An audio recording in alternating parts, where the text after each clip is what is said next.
Ladies and gentlemen, let's talk about a car so strange, so bizarre, and so doomed from the start that it makes me wonder if it was designed by someone who lost a bet. Meet the Davis Divan, a three-wheeled automotive fever dream from the late 1940s. A car so unique that only 13 were ever made, and its creator ended up in jail. I mean, if that doesn't make you curious, I don't know what will. Before we jump into this wild ride of automotive history, do yourself a favor, hit that subscribe button. We're bringing you the most outrageous, fascinating, and sometimes downright ridiculous vehicles from the past, present, and future. Trust me, you don't want to miss what's coming next. All right, back to the Divan. Picture this. It's the post-war boom in America. People are hungry for new, affordable cars, and along comes a guy named Gary Davis. He was a used car salesman who decided that four wheels were just too mainstream. His vision? A three-wheeled convertible that could seat four people side by side. The problem? He had no idea how to actually build it at scale. But hey, when has a lack of expertise ever stopped a dreamer? Davis based his design on a custom three-wheeler called the Californian, which was built by race car designer Frank Curtis for a millionaire named Joel Thorne. Davis bought this one-off car for just $50, then tweaked it a little and boom, he had his prototype.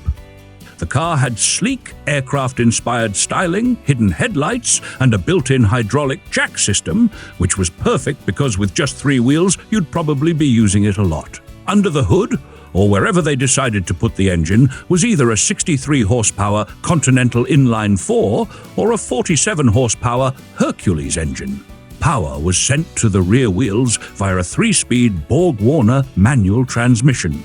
The Divan was no slouch for its time, with a claimed top speed of up to 116 miles per hour, 187 kilometers per hour, and a fuel economy of 35 to 50 miles per gallon, 6.7 to 4.7 liters per 100 kilometers.